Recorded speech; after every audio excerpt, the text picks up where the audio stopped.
Combo Breaker! Again, thanks for sticking with us, guys. GamerVibeWorld, we're back. And I have to give a disclaimer this time. I don't often give it, but honestly, I have to this time. This particular game is rated not for everybody, meaning that kids, if you got young kids or you don't want them to see Rambo or they're not allowed to see Terminator, then that means that this game is not for them. So with that being said, we're going to be checking out Shadow Warrior 3. Just came out this March, and let me tell you guys, this game is... you gotta see for yourself. Yeah, let's see it. You in the mood for a need for speed? Well, you've come to the right place with Shadow Warrior 3, because you will finish the game as quickly as you begin. Now, I'm not saying that a little over 4 hours for an FPS shooter is terrible, but for $49, you probably want a bit more bang for your buck. Speaking about bang, well, this game has a lot of that. Shadow Warrior 3 follows our protagonist Lo Wang. Lo Wang, seriously? Are the developers who made this 17? Okay, so Lo Wang is a Shadow Warrior who 2 games before saved the world. He's back once more to stop a mystical dragon and his demon army from wreaking havoc on the world by wreaking havoc on them. Your job as the agent Duke Nukem is to send them all back to hell, and you do so fantastically in this fast-paced melee shooter. As I mentioned before, you will feel the adrenaline-inducing frantic speed and mania as you blaze through the game, blasting and hacking your way from one horde to the next.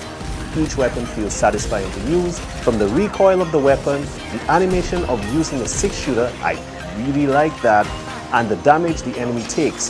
The game does feel fun.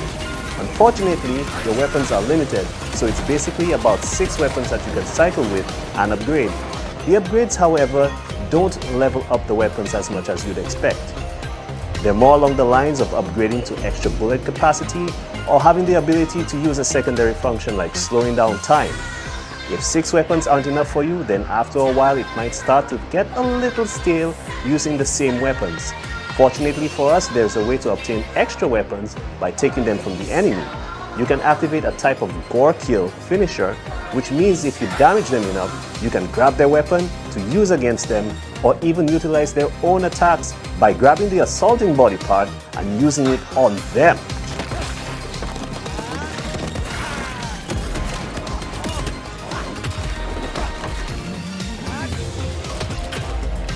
With the ferocity of how these hordes will run you down, you will be using a lot of ammo.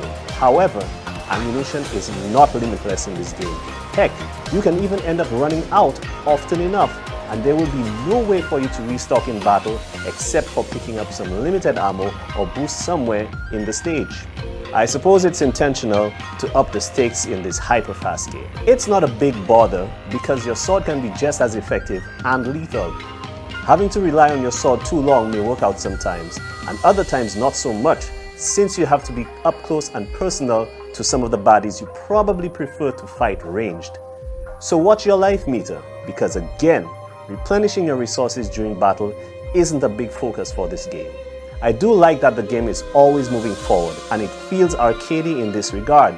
However, it suffers from the curse of an arcade game. If you miss an upgrade in the stage or extra bonus item, then you missed it for the whole game. You can't revisit the stage later after you've cleared it. You just keep pushing forward until you beat the game. If you want to try a weapon or item, etc. that you have missed, then you have to start the game all over. I have to touch on the god-awful lines Lo Wang will spout while mowing down the enemy. The one thing I can't ever get tired of. His character is very cocky and arrogant. I mean, why wouldn't he be?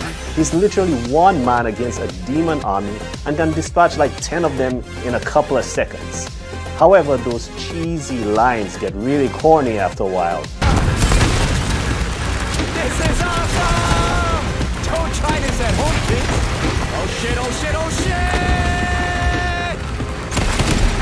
And maybe about 2 hours in, you've heard all of his lines and they start to repeat. Some of them are annoying, but some are actually juvenile level funny. So with weighing in all the pros and cons, what's the conclusion?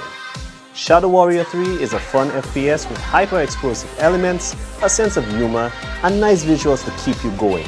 But with a story that isn't really that deep, limited variety in weapons and abilities, no stage run back, and $49 for a 4-hour game of its caliber, Shadow Warrior 3 gets a GamerVibeWorld 5 out of 1.